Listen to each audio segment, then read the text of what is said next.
Technology, science, space, environment, people. places. It's all totally awesome.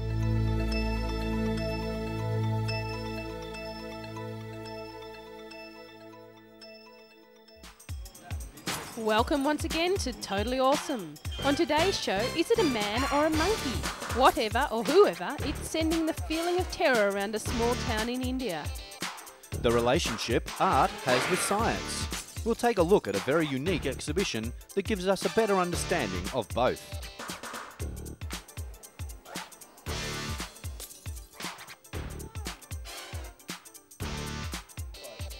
A dog kennel set up to ease the mind of holidaying owners.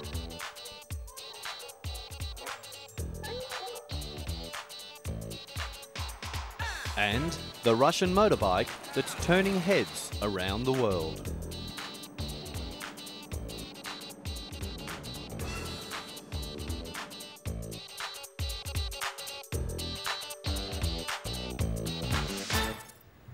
Did you know that plants talk to insects? Well, that's the theory being put to test by scientists at the Imperial Agricultural College in Wye. Researchers there are discovering how plants use scent and colour to attract helpful insects and repel unwelcome visitors. Scientists have been doing a lot of research in the conversation between plants and insects and have come up with some fascinating results. A plant releases smell to attract certain insects to feed on it, pollinate it, or protect it from aggressors. It's a relationship where the plant is in total control. Why researchers have also discovered the secret life of roses. They have used suction pipes to draw the scent onto special filters. With this, they've been able to analyse when and how roses produce the hundreds of components that make up their perfume, and what external factors make them carry on doing so. Oh, these cockroach enclosures have been partially sprayed with a natural plant repellent. If successful repellents can be found, they can be used in fragrant-smelling household products like floor cleaners. The research also provides insight into how good, helpful insects can be attracted into our garden and unwanted ones repelled in a natural way without using pesticides. The centre has been the heart of agricultural study for 550 years, so I guess you'd say they know a thing or two about plants. With the relationship between plants and insects being more than 300 million years old, we're just beginning to understand how it all works.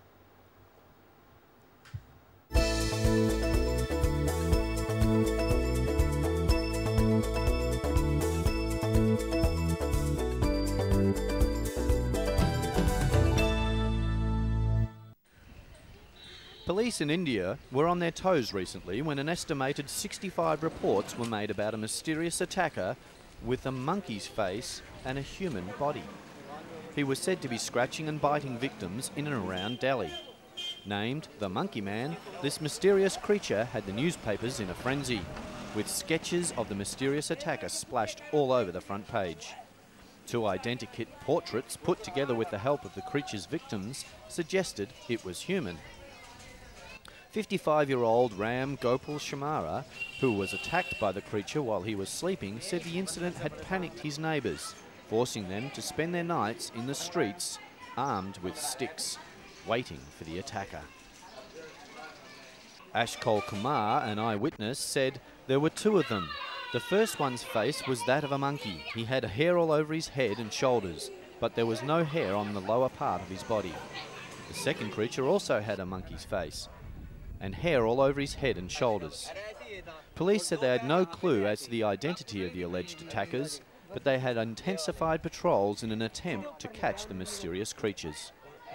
Monkeys run wild in New Delhi and on the outskirts of the city. Sometimes they pounce on unsuspecting pedestrians or enter houses. What do you think? Man or monkey? And will we ever know?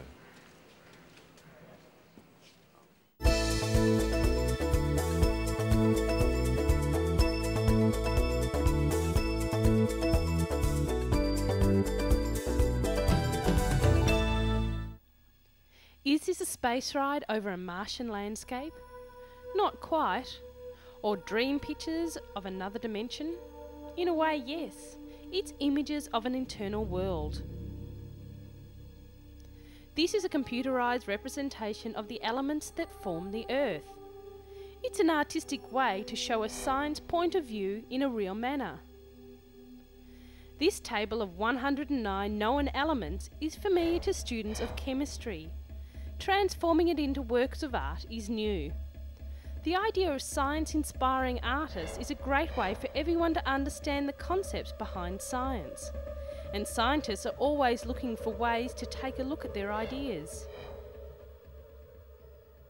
Each of the 109 known various elements is illustrated by a symbol.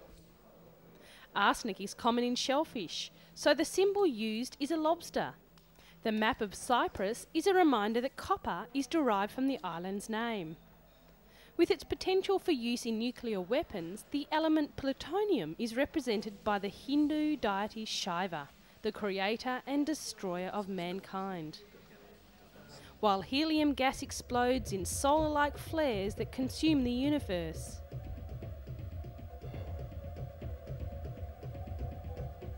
This is a three-dimensional computer animation of the elements. Here it shows the use of a neon gas in modern strip lighting. This grey metal is called cerium. It's used in flint for pocket lighters. As art, it is represented as a giant asteroid spinning through space. Magnesium is the element of all living things, and in this artwork it appears as a leafy green portrait. The picture table of the elements is just one aspect of the Arts and Science Festival, centred on the museums and colleges of South Kensington, a very popular place for those who are into the artistic and science scene. It's no accident that these art and science institutes and the Royal Albert Hall find themselves as neighbours. The proceeds of the Great Exhibition of 1851 held in Hyde Park were used to set up these buildings in what was then parkland on the edge of London. It is an appropriate setting then for the Creating Sparks Festival, which examines the many-faceted relationships between art and science.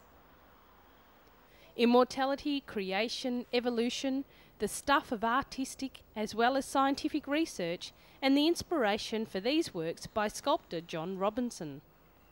As part of the festival, a collection of these clean-lined sculptures are on show at the Royal Geographic Society, next to the Royal Albert Hall. The festival is hoping to break new ground in understanding artistic and scientific creativity.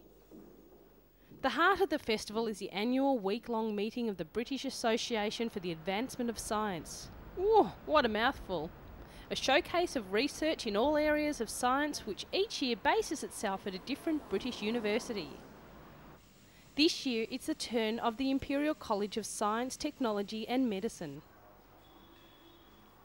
Scientists have the opportunity to tell the public how far they've gotten with their pet research project. A team from Imperial College is on the verge of developing a way to stop asthma attacks without the need for regular steroid inhalers. In asthma, white cells invade the lungs, causing shortness of breath and wheezing. The Imperial College team has found a way of blocking the lung receptors to prevent the accumulation of white cells. Keep going. Breathe all the way in. Suck in. Another project looks at insects, the world's best flyers. They've perfected their hovering and manoeuvring abilities over 300 million years. Mimicking this ability with engineering is a tall order, to say the least, but researchers are working hard on developing 6-inch flying robots that can manoeuvre slowly and silently inside buildings. A camera-equipped hovering robot could be used in dangerous situations, like searching for survivors of earthquakes. The idea is to make one that can fly through gaps in fallen masonry, locate survivors and plan safer removal of rubble to free them. That area up there where you said you were, you're not getting anybody answering back to you. What do you call it? The Royal Albert Hall, used more for symphony orchestras than circuses, and has rarely seen anything like this. For one special day, it was transformed to stage an event designed to spark scientific curiosity in school children. A circus clown proved a painless way for these youngsters to experience some of the effects of friction and gravity. There were plenty of hands-on activities too. University lecturers were ready and waiting to help these children convert their mechanical ideas into working models. It was all cleverly designed to get kids interested in science and technology. With the accent on virtual reality, there's a danger that model building is a skill that's been forgotten. Mixing fun with learning is the motto of the day. And working in the real world, how can sport and fitness be left out? Reaction times, heart rates, science has a role in all aspects of training and testing. Science or art, for these children it's just learning with a whole lot of fun thrown in.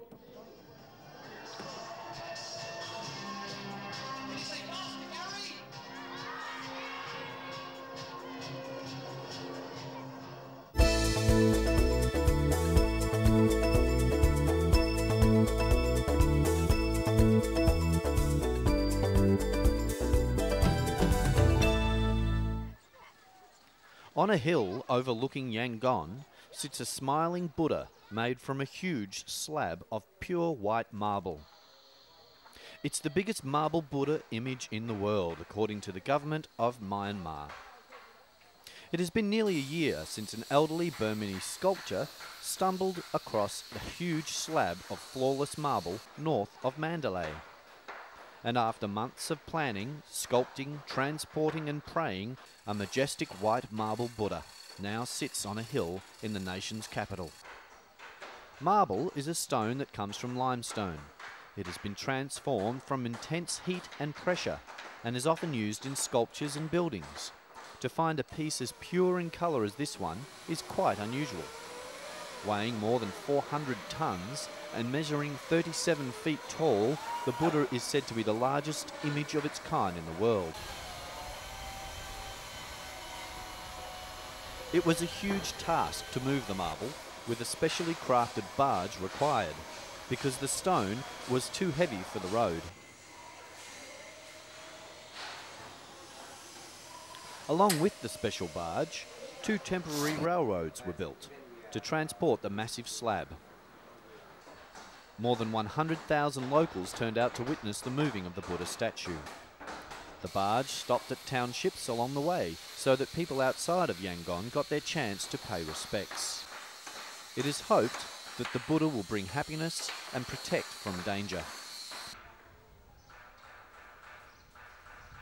The government plans to open the Buddha site once work is complete on the massive temple surrounding it.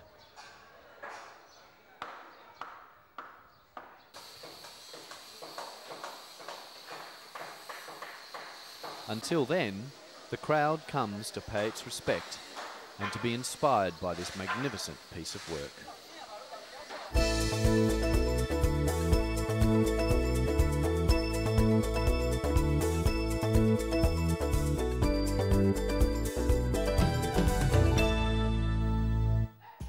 If you have a pet, you may know that leaving it behind in kennels while you're on holiday can be a stressful experience for both you and your pet.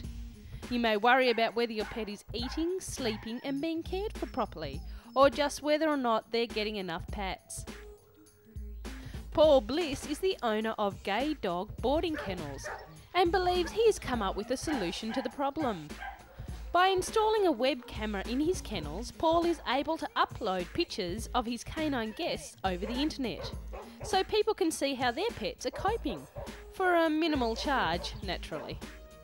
Paul is confident that the webcam installation will revolutionise the practice of putting dogs in kennels. The customer reaction has been very positive and has boosted his business significantly. It allows existing customers to see their animals and potential customers to see how the kennels operate. Paul says it's been good for business, attracting new customers from 40 or 50 kilometres away.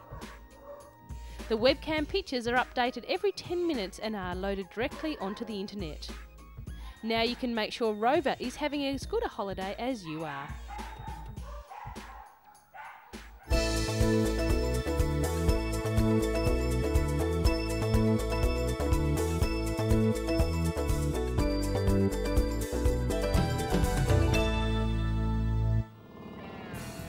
It would be a dream come true for any bikers club in the world to have their very own motorcycle design put into production.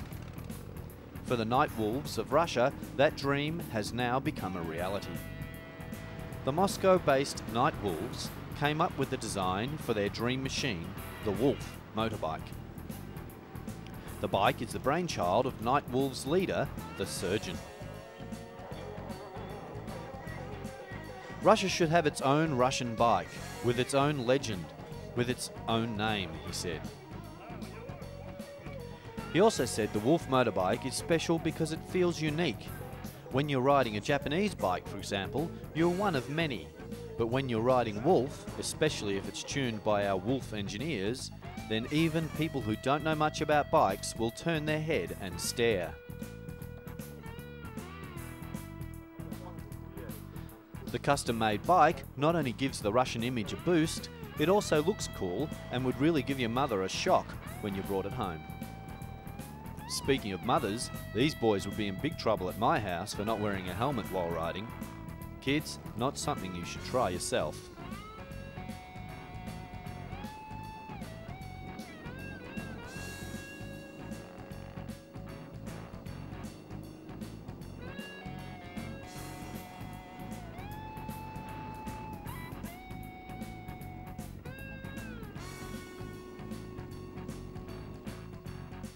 To get the Wolf motorcycle into production, the enterprising Night Wolves found a manufacturer in the town of Irbit in the Russian Urals. Ural Moto are Russia's oldest and biggest motorcycle manufacturer.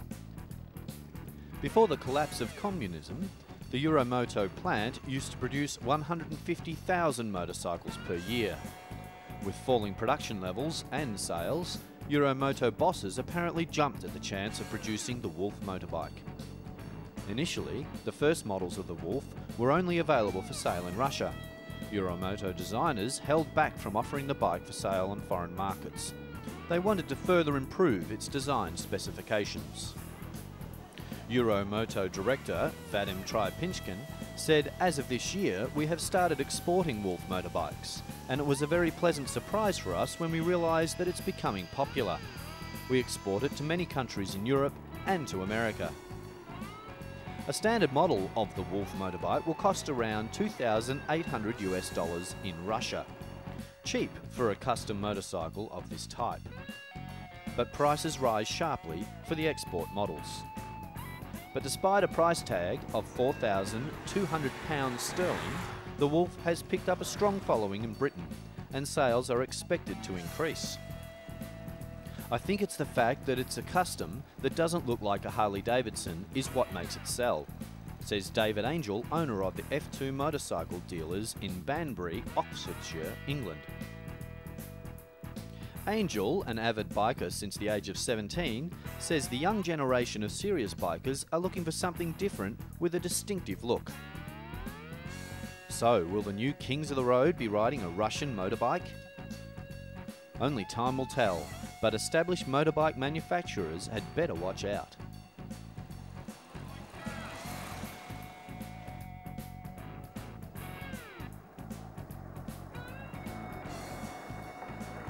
The Wolf bike is here and creating a cool image of its own.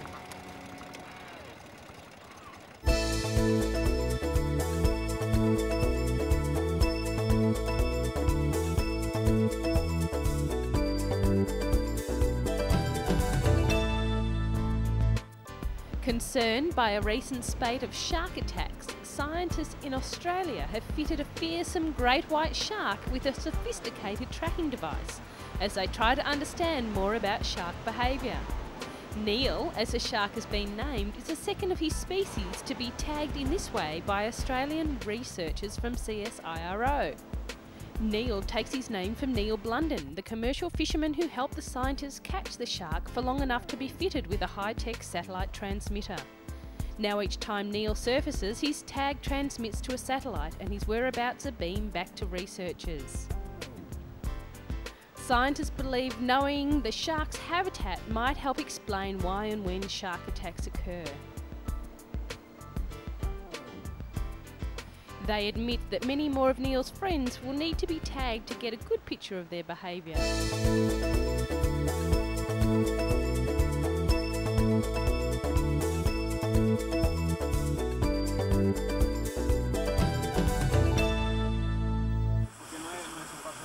As we saw previously on Totally Awesome, Salvadorian paleontologists found the remains of a 6,000-year-old mastodon dinosaur. Recently, however, they have discovered at least 4 other species remains, prompting officials to extend the excavation that began with an accidental discovery. We found fragments of an ancient deer, of ancient camels, of giant caterpillars, caterpillars over 2 meters long, and 3 different types of mastodons. We've also found fragments that we have not been able to identify, said paleontologist Daniel Aguilar. The discovery, the first of its nature in the small Central American nation, is considered quite significant, given the vastness of information paleontologists will be able to gather about the mastodons and their habits. The original set of remains were discovered by accident by a passerby walking along a river just north of the capital. They were thought to be 8 million years old. Wow. The mastodon remains were sticking out of the clay surface. Paleontologists believe that these may have been exposed by the shifting of land from recent earthquakes in the area.